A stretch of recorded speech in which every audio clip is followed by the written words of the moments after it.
Olá, saudações, shalom. Vamos falar de literatura israelense, mas Amos Oz, que é daquela listinha de deveria ter ganhado o Prêmio Nobel de Literatura, né? Não ganhou. Ele foi indicado em 2002, mas foi um húngaro, né? Um húngaro que ganhou a indicação e o prêmio, né? 2002. O Amos Oz a gente leu recentemente, né? Semana passada, se não me engano, é Uma Certa Paz, né? A Perfect Peace, que ele fala sobre os kibbutzim, né? Kibbutzim, que é o plural de kibbutz, né? E que são aquelas comunidades, aquelas colônias, né? Aquelas comunas, né? Que tem um ideal assim socialista do leste europeu, que são muito sionistas de esquerda, né? Inclusive ele vai falar aqui como é que ele foi parar nesses kibbutz. Aos 15 anos ele deixou a casa, né? Uma família assim, judaica, mas secular, vai explicar aqui, né? Os personagens são os próprios familiares, porque é um pouco assim de romance, um pouco de autobiografia, um pouco de autoficção, né? Então é um estilo assim que está muito em voga. O Orhan Pamuk também, né? Fez lá o Istambul, porque aqui, em vez de Istambul, é Jerusalém, né? Então ele vai falar muitas histórias, descrições de Jerusalém, né? Que é a capital lá. É assim, a cidade sagrada, né? Né? A capital, na verdade, é Tel Aviv, né? Tel Aviv, mas é a capital, assim, né? Um centro de peregrinação para cristãos, para judeus e para muçulmanos, né? Então, muito bem. Então, esse estilo de misturar a ficção, a gente está vendo também no chinês, o Gao Xingyang, né? Xingjian, Xinjian, que a gente está lendo aí o livro, né, que fala do interior da China, então tem muita coisa autobiográfica. E aí, outros autores que estão usando muito isso, né? O espanhol Javier Cercas, também tem o Emmanuel Carrere, que é da França, e tem o Murakami, né? Murakami tem muita coisa de meio autoficção no meio, né? Então tá em voga aí dos últimos 30 anos, né? Essa literatura de autoficção. Ou seja, ele mistura coisas declaradamente ficcionais com coisas declaradamente pessoais, né? Existiu mesmo. Então ele vai contar a história da família dele e são esses os personagens do livro. Então é um romance, né? Vai contar várias histórias em paralelo, né? Eu acho interessante isso porque a família dele veio lá do leste europeu, ali onde é a Ucrânia, né? A Lituânia, aquela região ali. Então eles falam vários idiomas, né? Então eles conhecem o polonês, o russo, o lituano, né? Então vários, né? O hebraico. Interessante o Yiddish, né? O hebraico. Vai explicando aqui o tio Yosef, né?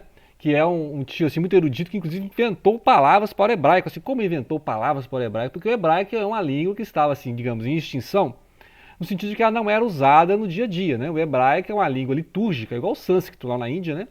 Lá na Índia tem o hindi, né? Outras línguas lá, mas o sânscrito é usado como uma língua litúrgica. É assim o hebraico, né? A Torá, Talmud, Mishnah e tal. São todos os livros que estão na biblioteca do tio, né? Toda a sabedoria rabínica, judaica, né? Tá lá. E esse tio, então, ajudou a ressuscitar o hebraico, né? Porque o hebraico agora tem empréstimos do árabe, né? Empréstimos de línguas modernas, né? Porque são pessoas que são poliglotas, né? Como é fato que os judeus habitaram em vários países da Europa, eles aprenderam vários idiomas, né? Então eles têm capacidade assim de transitar esses idiomas, né? O alemão, o russo, né? O polonês, impressionante. A família aqui do Amos Oz é a Klausner, né? Klausner. Então o nome dele é Amos Klausner, né? Só que ele mudou para Oz, né? Amos Oz, Amos é o nome de um profeta, né?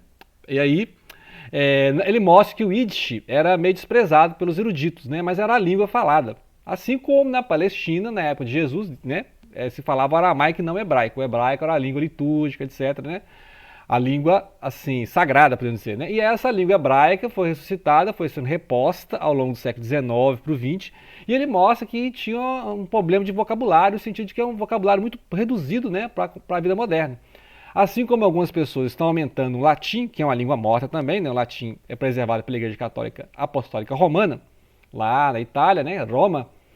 Então eles estão criando palavras atuais para o latim, então é a mesma coisa. Criaram palavras atuais, palavras modernas para o hebraico, né? Então é interessante isso aí. E ele vai mostrando então os judeus que são religiosos e os judeus que são seculares. Não sei qual é a diferença. Os religiosos seguem todos os preceitos, 613 mandamentos, né? Querem religião e tal. E ele tem esse tio, que é um dos personagens interessantíssimos do livro, que é um tio erudito, que ele fica ali dialogando com todos os dados. Ele é meio humanista, só que ele não é socialista, não gosta de kibbutz, né? Então o tio dele é interessante, que é o tio Yosef, né? E era o cara que tinha mais biblioteca que o pai. Então ele já começa o livro falando assim, ó, a biblioteca do meu pai, que é um cara erudito também, né? O pai dele é um secular, não crê em milagres, né? não tem, né? Não, ele gosta de poesia, literatura, mas não mexe com religião judaica, né?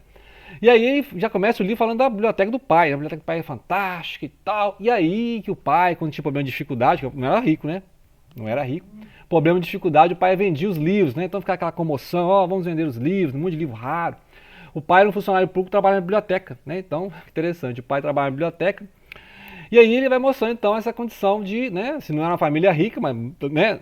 Era um funcionário, tinha uma renda, né?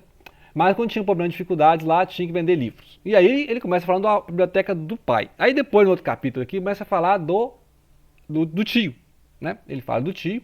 E esse tio tem muito mais livros e ele significa, né, como um santuário dos livros. E o tio fala, ó, eu não tenho filhos, né? Não tive filhos. O tio é casado, já é idoso, né? E ele fala assim, ó, os meus filhos são os livros, né? Então e aí escreve artigos para revistas, jornais. É um erudito, assim, uma coisa impressionante esse personagem, né? Conta a história também de uma avó, né? E me contando os casos aqui, a avó que ela quando chegou, ela veio lá do Oriente Europeu, né? Da região da Rússia, Ucrânia, Lituânia e tal, ela veio para a Palestina e achou a Palestina assim, muito exuberante, muito suja, né? Olha como esse lugar aqui é cheio de micróbios, né? Então é outra vida, né? O europeu voltando para a Palestina, que é o Oriente Médio, né? O Levante, como eles chamam. Então ela tinha a mania de limpeza, então ela tinha que limpar a casa várias vezes ao dia, tomar banho, né? Assim, toda preocupada. Então ele fica, né, com esses personagens assim, que é esses personagens judaicos que lembram aqueles livros do Philip Roth, né? Um estadunidense, judeu, né? Que contava essas histórias assim, dos judeus lá em Nova York. Então os personagens interessantíssimos, né? Esse tio super erudito, né? Assim, que chegar na casa dele estava lá encolhido escrevendo, ficava dias escrevendo um artigo. E contando também a história dessa avó que tinha mania de limpeza, né? Então ele vai contando o caso do pai que vendia os livros quando precisava, né? A questão a relação com os árabes, né? Como é que era lidar com os árabes, que era no início da povoamento ali judaico, que aquela região tinha acabado de sair da mão do Império Otomano, né? Primeira Guerra Mundial, e caiu na mão do Império Britânico, né? Então saíram os otomanos e entraram os britânicos. E aí, obviamente, que os palestinos e os judeus não gostaram, né? Porque os britânicos passaram a limitar as migrações judaicas, né? Então o pessoal jogava pedra literalmente nos britânicos. E os britânicos saíram lá nos anos 40 e aí começou as guerras, né, de independência de Israel, as guerras, né? O Amos Oz lutou em todas essas guerras. E por isso ele virou um pacifista, né? Ele morreu como pacifista, com um movimento pacifista a favor dos dois estados. Então o tempo todo é que ele mostra que é possível uma relação de convivência com os árabes, né? Então, por exemplo, ele é a favor de comercializar com os árabes. Então, né, o pessoal falava assim, a gente deve fazer, né, comércio com os árabes? Sim, né, porque senão você vai aumentar a inimizade, né? Então faça comércio com os kibbutz, né, que estavam começando, essas fazendas coletivas, né? Então, ó, faça comércio com os pioneiros, né? Inclusive depois ele vai se tornar um pioneiro, né? Ele vai entrar para um kibbutz e aí vai ter material para fazer lá o Perfeita Paz, né? Ou uma certa paz.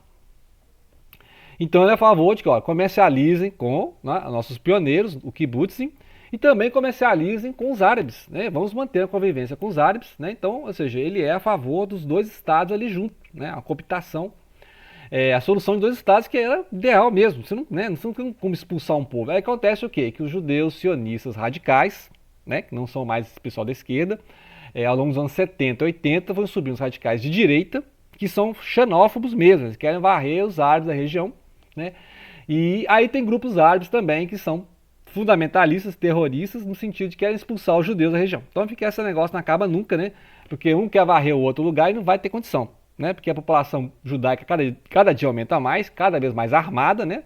As potências estão armando os israelenses, a gente sabe.